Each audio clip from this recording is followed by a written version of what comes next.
Okay, though there is really nothing like that morning coffee. You get to day 3 of the event, day 2, everything's been fun, it's been active, but it's day 3 of the show, so my coffee, well, doesn't it feel like it's just been racing by? It has. It's been so full on, so exciting, so much going on. I'm loving it. Absolutely. Okay, so what have you been really digging so far? What's been your favorite thing that you did? What did you do yesterday? Well, we need a lot of coffee, We need a lot of, that's why we're here together. But I didn't get to see you most of the time yesterday. You were in the studio or out and about. What did you love? What were you doing? I laughed, well, a lot, right? It's like that lady yesterday that said, oh, everything. So everything. yeah, I think World of Solutions was great. Yeah. It's kind of cool. I think with my engineering background, it's just like fun for me to see all the demos as well. I really like that. And I really love the vibe in general, right? So like the energy, especially at the hub as well, like there's so much energy. I think everyone's so excited to just go to their sessions. And I really loved hearing from my customers at the dinner yesterday. So I went to dinner with my customers, and I really loved hearing what they loved. That's where you were last night. I was wondering why you didn't have that's dinner why I have with this us voice. last night. You went out with the, that's why you're sounding very husky here on day. Okay, so you were being silly yesterday, and that's what I love most about you. What did you find that was goofy and silly and out of the ordinary while you were here? There's so much going on. I have to say the keynote, though, for me was the highlight. Just the energy, the atmosphere, the juggling. I would not even try and give that a go because I can't juggle. I thought you were an expert juggler. Didn't we talk about this? Not quite. Chainsaws, fire batons. Isn't that what you're all about? I would not trust me with that, Steve. No. But yeah, I would have to say keynote was my highlight. I also had the amazing opportunity to interview Soso, who's one of our employees, and she works in Networking Academy. She's the nicest woman. She stopped by the booth. She was getting into makeup. We were chatting together. She's just fun. Exactly. We've got some really good selfies. So yeah, make sure I'll share those on Twitter with hashtag CLEUR, of course. Hashtag CLEUR. I've never heard that before. You've never heard that before either, right? Hashtag CLEUR. Make sure you're connecting in with the social media stuff. In fact, that was my favorite thing, is all the social media, and hopefully you guys have been out there reading what's going on Twitter and with the show portal, and you and I get an opportunity in a few minutes to go and read some of those tweets together. The coffee is good. The atmosphere is dynamic. Do you feel like something's missing here? Like something is just not quite the way it's supposed to be? It's not. What's going on? I feel a void somewhere deep in my heart. Yeah, I agree with you. What do you think's happening? I don't know what it is. I think someone's overslept. Again? He overslept. Does anybody have Rob Boyd's phone number? He does this day after day after day. We don't see him. We show up at the studio in the morning. No Rob Boyd. Look around us right now. The 3 of us. No Rob Boyd right now. Rob? He's not going to show up. It's going to be the 3 of us for the entire day, I'm sure he's busy. Hey, he's doing Steve. something important. I'm hearing something Steve, in my am head. I hearing you? Igram? Nish? Rob, the voices in my head are coming back to me. Rob. Can you guys hear me? Are we on? Where are you right now? I'm in the studio. You're in the studio right now? Wait a minute. Oh. Are you not following the rundown? The plastic. Can you see through the plastic back over there on the outside where the blue is? Oh, there he is. There's Fuzzy Rob. He's going on through. Wave at us, Rob. There, you see the hand going through the fuzzy plastic? There's Rob Boyd. I'm not doing this by myself, guys. I don't know if you're not following the rundowns or what you're up to. Wait a minute, are we supposed to be over there with you instead of Someone you is drinking coffee? supposed to be over here with me. We've talked about this, Steve. We don't bring all these awesome co-hosts over here just to make me work by myself. Is somebody going to go and join him then? What's the plan? I'm going to do that. You're going to go to him? Yes. Igram, that's perfect. Igram will abandon. I don't even want to work with you right now, fun. Steve, so I don't. Yeah. We don't need Igram and Rob. We're going to go have our own fun. Rob, you go ahead and take it. We're going to go and have some fun in the social media we'll give you a few minutes. Bring me an Americano if you get a chance, maybe. Coffee for me. You guys are all hyped up now at this point. Guys, we have a lot of stuff planned today. This is going to be a whole lot of fun, of course. Every day for the broadcast, of course, this is day 2 for many of the attendees here. They have been here doing testing. They've been doing a lot of training. Right here behind us, we've got guys that have been doing the self-testing and the on-demand testing and the building out all their own configurations and such, and meeting with engineers. Of course, we got the social media, which we're going to check in just a moment. Some of my favorite stuff, however, has been setting the context, setting the high level, and then getting the details over in the world of solutions. We're going to bring even more of those details today as we continue to kind of fill in the colors, draw between the lines as we go through. Yesterday, some of the biggest stuff that jumped out at me, IoT. We're seeing IoT move well beyond, of course, the the carpeted space, and we're seeing how Cisco is enabling in a lot of different and very creative ways how IoT is going to help us bring in things that monitor things and do processing at the edge that haven't been done before. And we've got the equipment and the gear to make that happen, and a significant amount of space over in the world of solutions has been devoted to explaining and showing examples for how that is already happening, as well as giving you ideas for how it can happen in the future. Another big piece that's happening is we're seeing this idea of intent-based networking move certainly well beyond, and it's been doing this for the last 2 years, but both for data center as well as for enterprise networking. We're seeing the notion of intent-based networking say, you know what, it's not about the physical network or necessarily the devices, be it ACI or be it a traditional iOS type base, iOS XE type of base on your enterprise network. That doesn't matter as much, your access or core. The idea is, do you have a single policy-based method for how you control everything? Do you have the ability to state, essentially, this is my intent, I want to be able to easily interact with my network and then be able to express that intent throughout the network without having to worry about the technical details. Because when you have that level of automation and you bring in something that only Cisco can do when you talk about assurance, is you end up with something like a closed loop process. You end up with the ability to say, this is my intent, I want the network to execute on that intent, and this is incumbent upon every engineer to be able to do this. It's not mean any kind of diminishing of career opportunities. If anything, it's growing because we're getting deeper and deeper into it. But the idea is that we can express intent, get it there, and then assurance is going to close that loop so that the system output can feed back in and give us an idea of how things are operating more efficiently and such. All right, in just a moment, we're going to be bringing in Agam. I think she should be here from the coffee. And then we're going to go over and we're going to check with Steve on social media in just a moment. And there you are, Rob. I believe, oh, look at that. There you are. You're all jacked up on caffeine. For you. Where's my coffee? I'm sorry. I thought didn't get it. I think they cut off your comms before I had a chance to put in my order. I was rushing so much, I left it there. I appreciate it. Well, you look fantastic. I owe you one, though. Okay, no, I will take you up on that. This is going to be a long day. We have a lot to cover. But speaking at least for just a moment about yesterday, what was your impression of yesterday? Did you get to meet some new people? Did you get to reconfirm with some others? Maybe give me one example or something. I really liked meeting Alexandra Zagurish. She's the collaboration lead, and she was just exciting to talk to in general, like even before preparing and so on. What were y'all covering, you said? What was the topic y'all were working on? Collaboration, so workplace transformation. Sorry. Okay. So that was nice because I work in cybersecurity, so like how much time do I spend with a lot of other technologies, and I think that was nice, kind of getting out of that comfort zone, exploring something completely different, right? Understanding what the customers are looking for in other fields. So yeah, that was cool. I thought that was one of my when it comes to a collaboration, I was impressed. I have not seen us focus this much on WebEx. Obviously WebEx has been around a long time. There's a fantastic team. We all live within WebEx and all the tools that continue to roll out. But their demonstration and being on the show floor, meeting WebEx experts that of course I knew existed somewhere within the company, and I was finally getting a chance to meet some of them yesterday. I think it is time for us to go out to the show floor. Let's see, I'm not exactly sure where you guys are. I don't think it's too far away. Steve or Nish, what are you guys up to at this point? Turn to your right, Rob. Turn to your right. Hello, Rob. Oh, there you are.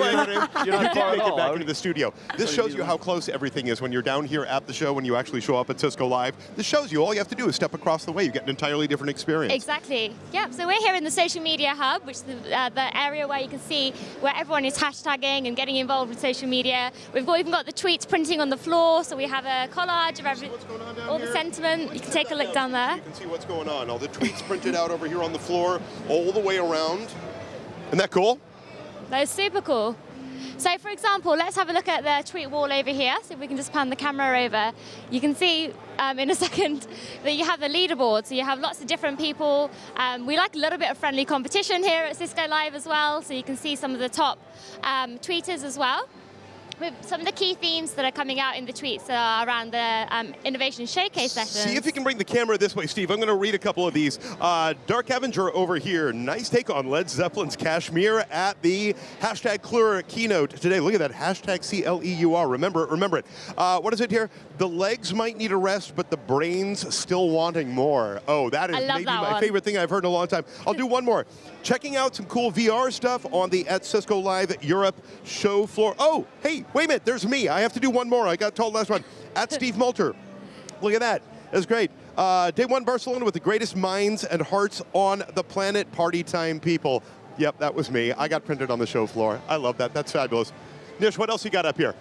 So if we take a look at the wall again, so at Divius, heading over to Smart Licensing booth, we'll be coming back to that later today in the studio as well. And also, of course, referencing Jeremy Bevan's great kickoff just before David Geckler's keynote. So with that, Robin Ogrim, we'll be back to you in the studio. Right over there, right over there, right over there. Yeah, we're right over here, guys. Absolutely. Okay, fantastic. All right, so I think those guys are going to go get reset and get us another spot to bring to you. I think one of the things about today is we've got this roaming team. It's kind of nice. You and I are on this side today, and they're the ones having to run around exactly. a little bit. Can I just ask you, how are your feet holding up? Because I noticed you're carrying 2 pairs of shoes. Let's just go ahead and, because I mean, these are the secrets of when you've got to be out here all day. I've given up on the heels by now. Yeah. It's way too much. I can't handle that anymore. Well, you still look dynamite. We don't see your feet much, today. but I know you're conscious of the fact that there's so many people here that you know. Well, I have to say that I always wear heels, and then yesterday I went to dinner with my Dutch team, with my Dutch customers, and the Dutch are the tallest people in the world. And I didn't wear heels for once, and I really felt so short. I had to look up and say, hello, how is it there? Because you're not used to being short around them as well. Yeah, exactly. They're awfully tall, I guess? They're crazily tall, yeah. Let me ask you, this is kind of an American thing, a little bit embarrassing. And when you go to eat with your Dutch counterparts, I always think, does that change who pays? Because in America we say, hey, we're going Dutch. Are you familiar with that term? Yes, of course. Okay, so but when you go, do you guys all hey, we're going Dutch, that means everybody pays, or going Dutch means the Dutch people are paying? Who picks up the meal? No, it's not the Dutch people paying when you're going Dutch. I thought maybe it would work in my favor. You split the bill, yes. You still split the bill. You still split the bill. Having to do that as well. Yeah, I'm sorry for that. Hope you didn't expect me to pay for your dinner tonight. No, I was hoping there'd be some kind of benefit to that, because I always forget how that works. Well, let me ask you, so as we're out on the show floor yesterday, I saw you getting flagged down by a lot of your security peers. How has security changed, and how are we representing it here? Do you think, is it become truly integrated with everything that Cisco's doing?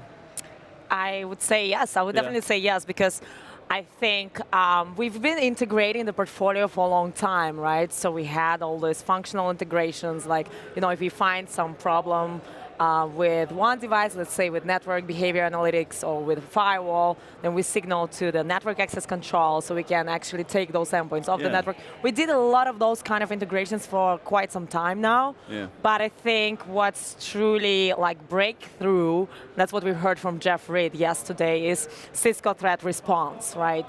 Because that brings all the events, all the security events together. And the thing is, it doesn't just bring the events together, it brings the right events. Right? So the correlation capabilities of internal intelligence and external intelligence are just amazing.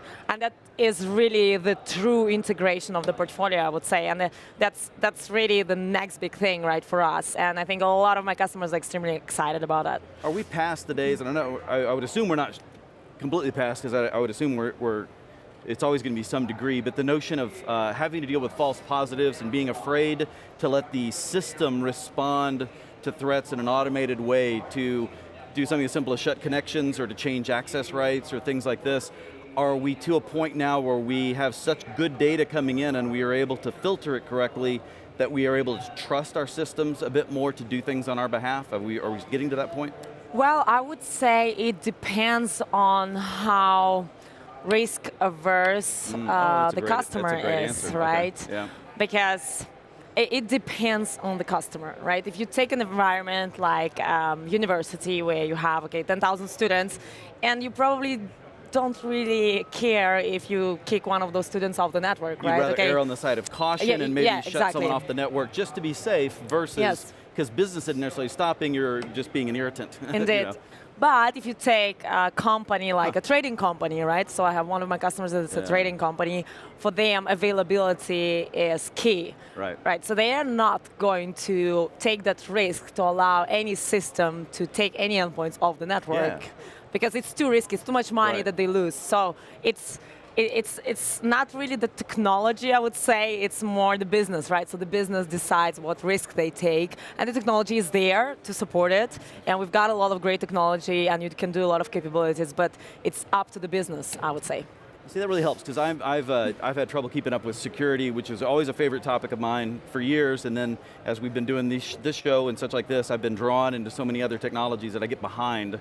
So I do depend on my new relationships with security experts to tell me, no, Rob, we're not talking about that anymore. This is our current situation. This is our reality. This is what customers are experiencing. I'm just trying to see. It looks like we may be able to go back out to, now she's behind some kind of interactive sign, I believe. Let's go on out to Nish. I think it matches her dress. Yeah, it's great. It does. Well, Nish is so beautiful, and she looks dynamic today. Nish, can you tell us what you've got today to share with us? Sure, thanks Rob, and thanks Agrim. So I'm here, Cisco Live Barcelona 2019, and I'm outside the playground.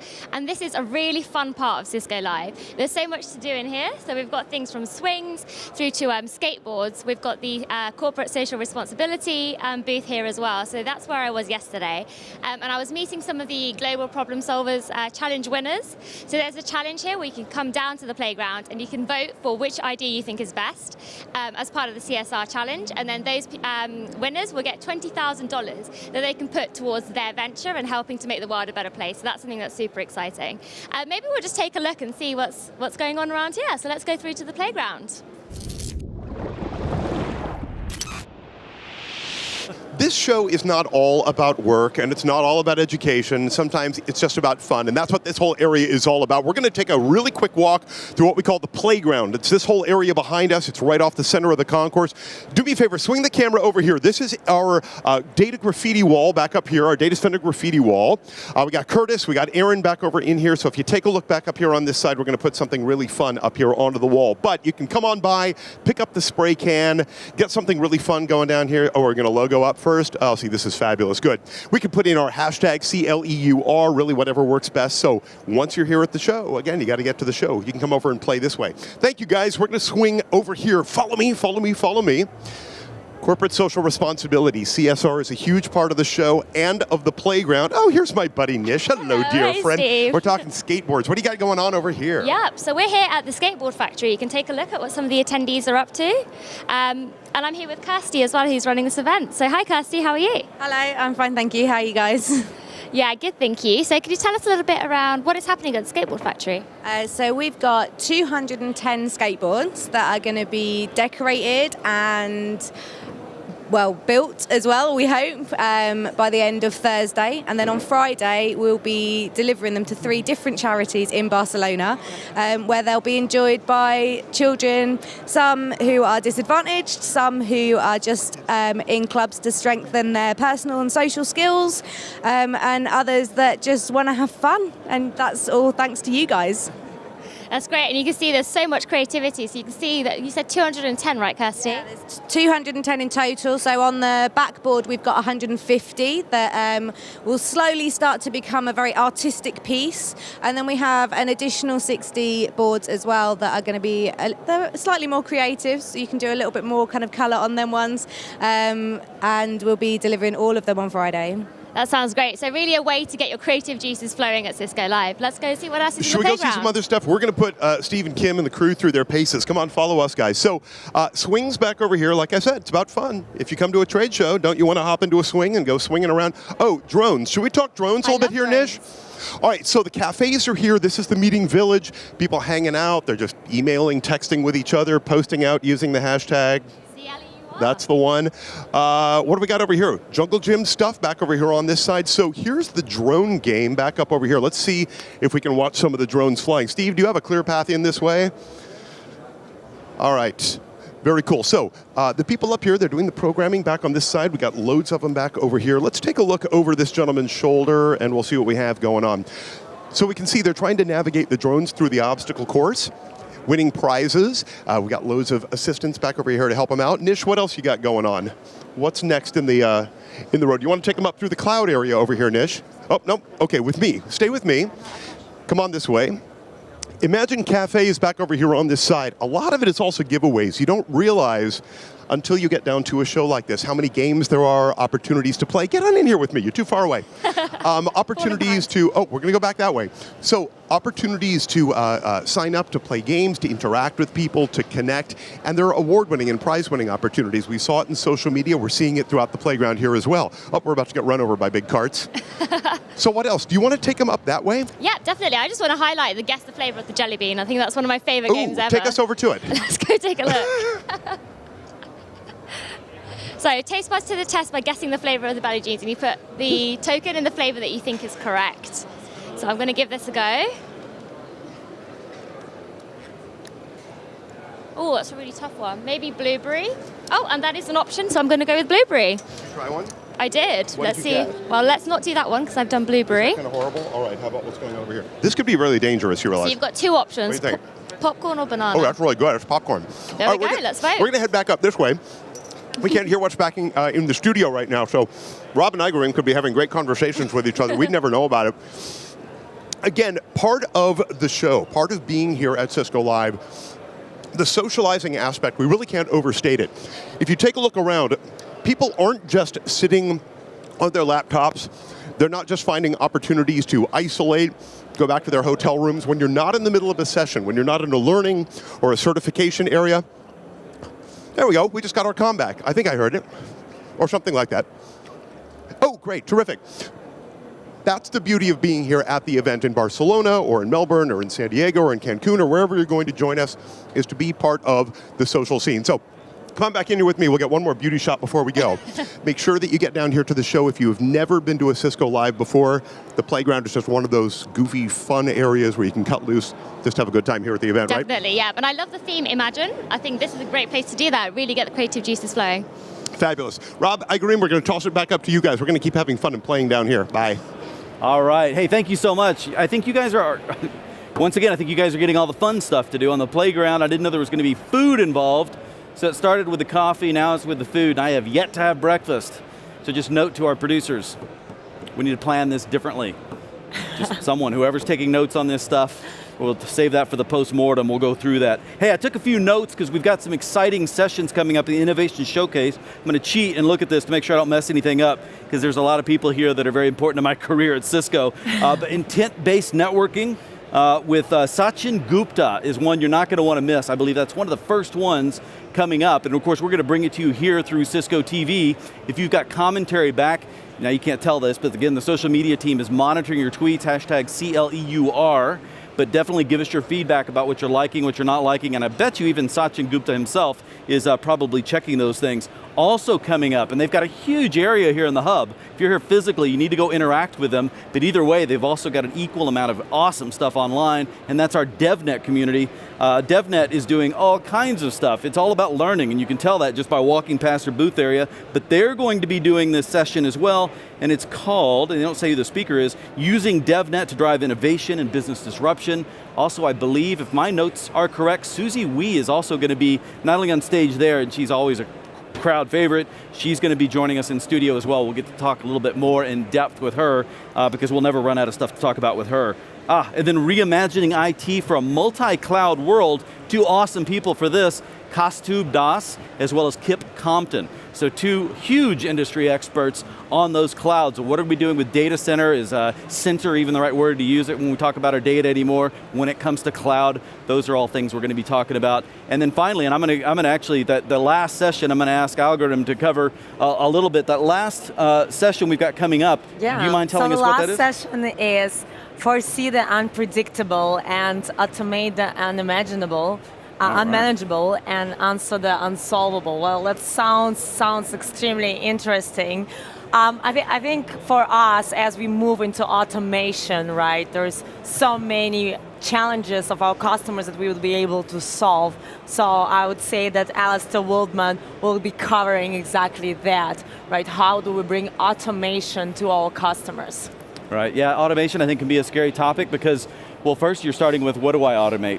In fact, and I think, I don't know if it was you or Nish, because going back to kind of DevNet, because it reminds me of the where do we get started conversation. DevNet deals with this every day. We have a lot of engineers, and of course history, a history of engineers. Why did that elude me? A history of engineering talent that gathers, we have a lot of tribes of technical people here. But then over the last few years, as DevNet has grown, recognizing the fact that as we're looking at coding and we're looking at this cross-pollination of developer-style technical people, as well as good old-fashioned command line driven CLI, type engineers coming together and going, hey, it's not about any one thing going away or getting out of fashion. It's really about how do we mix the two in an intelligent manner. DevNet has made it really approachable to say, you know what? Wherever you are, there's an easy place to start. I had gone and I took some of their what is an API, which I knew what an API was or is, but I couldn't tell you necessarily how to interact with them, and maybe started to understand we get into APIs and SDKs, the importance of the libraries and the way in which we make that information accessible and codify it so that we can open it up to people who aren't familiar. It's really actually easy to get started, right? So you can just go to devnet.cisco.com and you can just start scripting. You can explore what we've got there for you. We've got tutorials as well, so you can really actually get started very, very quickly. And if someone is used to CLI, right? So they are this, CCIE and everything, and they're like, I want my CLI. I don't want this, fancy user interface. Right. Well, guess what? You can really switch and kind of transform yourself to scripting. Yeah. And I think a lot of those engineers will find it even more exciting, right? Because the kind of things you can do with scripts and with coding is a lot more powerful than just the CLI, the usual CLI stuff. And I see it with my customers, we speak to them and they're like, oh, this looks too easy. Some of the customers actually it takes a while to build trust with that, right? To that CLI interface. Yeah, the better we do, the easier it becomes, but then there's that hump of getting over the fact that do I trust this system is doing what I think it is? And the way in which I've seen us designing all of our interfaces across every business unit within Cisco has been yes, here's the things we can do on your behalf so that you can not do the redundant, the boring, the mistake-prone, finger fumbling type stuff. We'll do it for you, but by the way, if you're curious, here's the code behind the scenes. You can just kind of peel that back metaphorically and see, what is happening maybe even before you push the implementation and everything starts replicating, perhaps across your entire network. Exactly, so it's really, as you say, taking out all this, boring absolutely. things and commands. Let's focus on the more exciting stuff, solve problems. Stuff. Yeah, absolutely. All right, I think we're done. Right. So, that was it for now, but please do stay tuned.